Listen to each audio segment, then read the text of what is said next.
ആകാശവാണി. നമസ്കാരം. വാർത്തകൾ വായിക്കുന്നത് ഉദയൻ കിളിയന്നൂർ.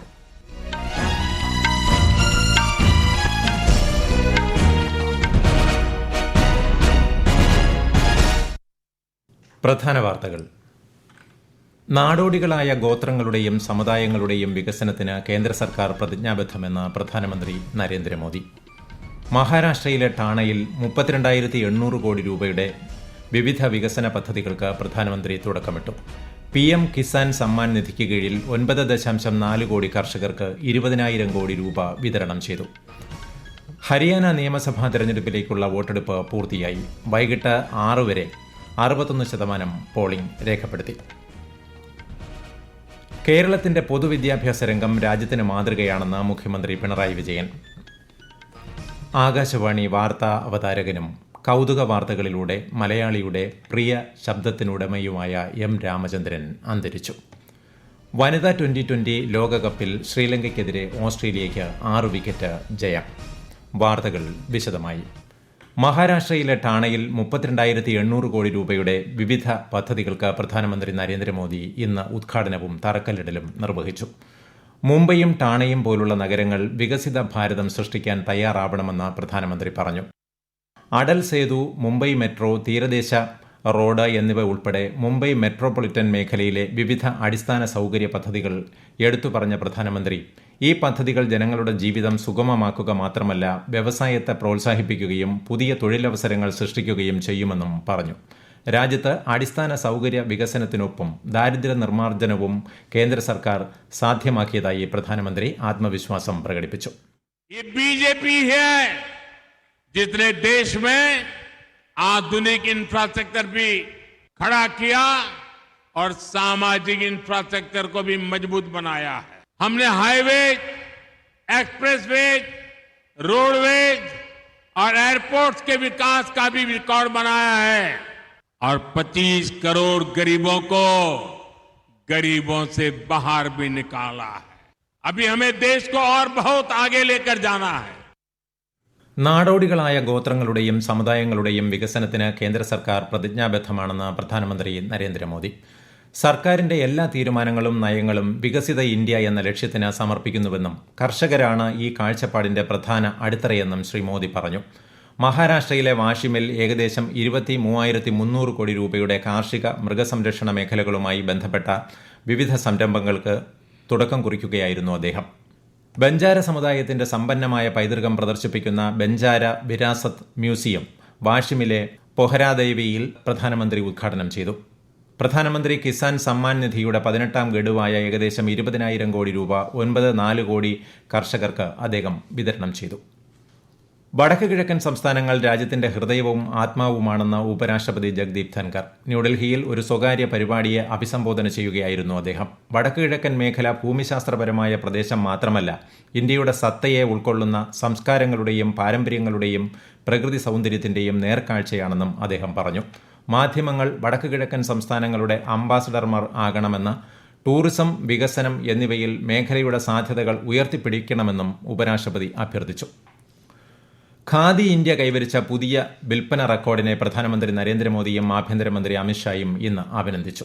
ഗാന്ധി ജയന്തി ദിനത്തിൽ ന്യൂഡൽഹിയിലെ ഖാദി ഭവനിൽ ഒരു ദിവസം കൊണ്ട് 2,01,37,000 രൂപയുടെ ഉൽപ്പന്നങ്ങൾ വിറ്റു. ഈ നേട്ടം പ്രോത്സാഹനജനകമാണെന്നും പ്രധാനമന്ത്രി സമൂഹമാധ്യമത്തിൽ കുറിച്ചു. അതേസമയം ഖാദിയും പ്രാദേശിക ഉൽപ്പന്നങ്ങളും വാങ്ങാനുള്ള പ്രധാനമന്ത്രിയുടെ അഭ്യർത്ഥന വിപ്ലവകരമാണെന്ന് ആഭ്യന്തരമന്ത്രി അമിത്ഷാ അഭിപ്രായപ്പെട്ടു. ഹരിയാന നിയമസഭാ തെരഞ്ഞെടുപ്പിൽ പ്രാഥമിക വിലയിരുത്തലിൽ 64.1% പോളിംഗ് രേഖപ്പെടുത്തി. 90 മണ്ഡലങ്ങളിൽ ഒറ്റഘട്ടമായി നടന്ന വോട്ടെടുപ്പ് രാവിലെ 7 മുതൽ വൈകിട്ട് 6 വരെയായിരുന്നു. 2,03,00,000 വോട്ടർമാരാണ് 1,031 സ്ഥാനാർത്ഥികളുടെ വിധി നിർണയിച്ചത്. സംസ്ഥാനത്തൊട്ടാകെ 20,632 പോളിംഗ് സ്റ്റേഷനുകളിൽ സ്വതന്ത്രവും നീതിയുക്തവും സുഗമവുമായ വോട്ടെടുപ്പ് ഉറപ്പാക്കുന്നതിനാവശ്യമായ സുരക്ഷാ ക്രമീകരണങ്ങളും വെബ്കാസ്റ്റിംഗ് സൗകര്യവും ഒരുക്കിയിരുന്നു. ഈ മാസം ഇസ്ലാമാബാദിൽ നടക്കുന്ന ഷാങ്ഹായ് കോ ഓപ്പറേഷൻ ഓർഗനൈസേഷൻ ഉച്ചകോടിയിൽ പാകിസ്ഥാനുമായുള്ള ബന്ധം സംബന്ധിച്ച ചർച്ചകളിൽ ഇന്ത്യ ഇടപെടില്ലെന്ന് വിദേശകാര്യമന്ത്രി S. ജയശങ്കർ പറഞ്ഞു. ന്യൂഡൽഹിയിൽ IC സെന്റർ ഫോർ ഗവേണിംഗ് സംഘടിപ്പിച്ച സർദാർ പട്ടേൽ അനുസ്മരണ പ്രഭാഷണത്തിൽ പങ്കെടുക്കുകയായിരുന്നു അദ്ദേഹം. അടുത്ത കാലത്തായി യോഗങ്ങൾ നടക്കാത്തതിനാൽ സാർക്ക് പുരോഗമിക്കുന്നില്ലെന്ന് കേന്ദ്രമന്ത്രി ചൂണ്ടിക്കാട്ടി. മറ്റേതൊരു അയൽ രാജ്യത്തെയും പോലെ ഇന്ത്യയും പാകിസ്ഥാനുമായി നല്ല ബന്ധം പുലർത്താനാണ് ആഗ്രഹിക്കുന്നതെന്നും എന്നാൽ അതിർത്തി കടന്നുള്ള ഭീകരതയെ അനുവദിക്കില്ലെന്നും കേന്ദ്രമന്ത്രി വ്യക്തമാക്കി. ഈ വാർത്തകൾ ആകാശവാണിയിൽ നിന്ന്.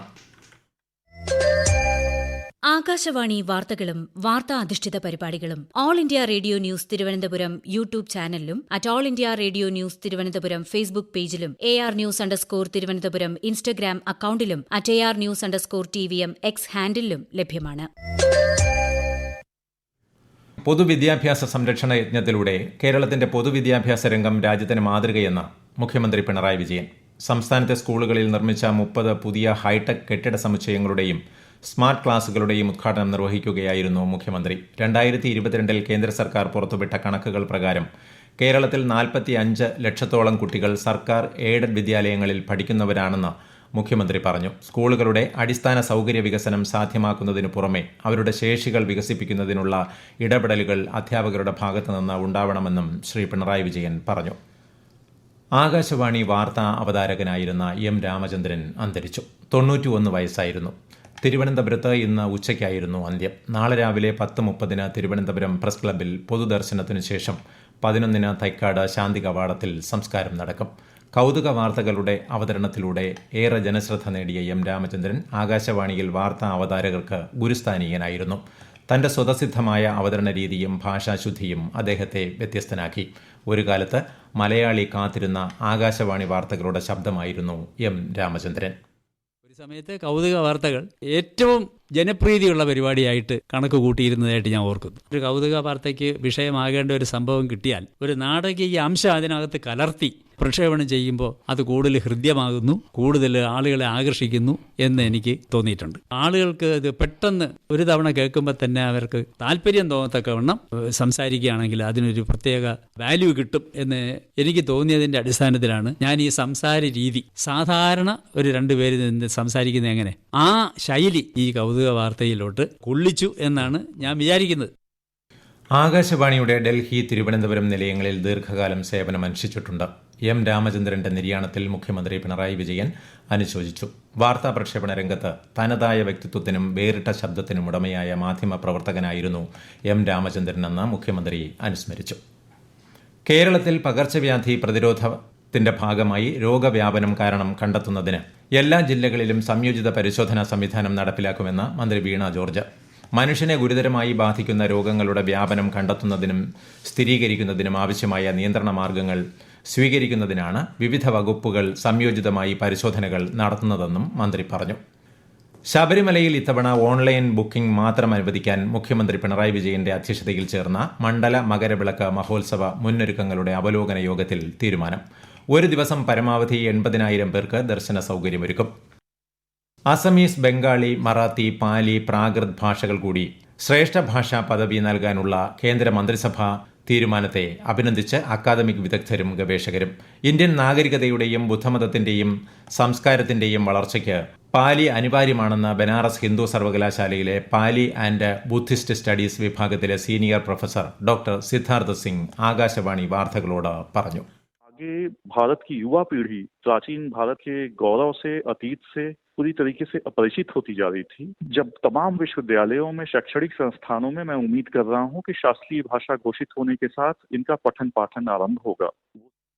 വനിതാ T20 ലോകകപ്പിൽ ശ്രീലങ്കയ്ക്കെതിരെ ഓസ്ട്രേലിയയ്ക്ക് 6 വിക്കറ്റ് ജയം. നേരത്തെ ശ്രീലങ്ക ഉയർത്തിയ 94 റൺസ് വിജയലക്ഷ്യം 14.2 ഓവറിൽ ആണ് ഓസ്ട്രേലിയ മറികടന്നത്. ഇതോടെ 2 പോയിന്റുമായി ന്യൂസിലൻഡിന് പിന്നാലെ ഗ്രൂപ്പ് എയിൽ രണ്ടാമതാണ് ഓസ്ട്രേലിയ. പ്രധാന വാർത്തകൾ വീണ്ടും. നാടോടികളായ ഗോത്രങ്ങളുടെയും സമുദായങ്ങളുടെയും വികസനത്തിന് കേന്ദ്ര സർക്കാർ പ്രതിജ്ഞാബദ്ധമെന്ന് പ്രധാനമന്ത്രി നരേന്ദ്രമോദി. മഹാരാഷ്ട്രയിലെ ടാണയിൽ 32,800 കോടി രൂപയുടെ വിവിധ പദ്ധതികൾക്ക് പ്രധാനമന്ത്രി തുടക്കമിട്ടു. PM കിസാൻ സമ്മാൻ നിധിക്ക് കീഴിൽ 9.4 കോടി കർഷകർക്ക് 20,000 കോടി രൂപ വിതരണം ചെയ്തു. ഹരിയാന നിയമസഭാ തെരഞ്ഞെടുപ്പിലേക്കുള്ള വോട്ടെടുപ്പ് പൂർത്തിയായി. 64% പോളിംഗ് രേഖപ്പെടുത്തി. കേരളത്തിന്റെ പൊതുവിദ്യാഭ്യാസ രംഗം രാജ്യത്തിന് മാതൃകയാണെന്ന് മുഖ്യമന്ത്രി പിണറായി വിജയൻ.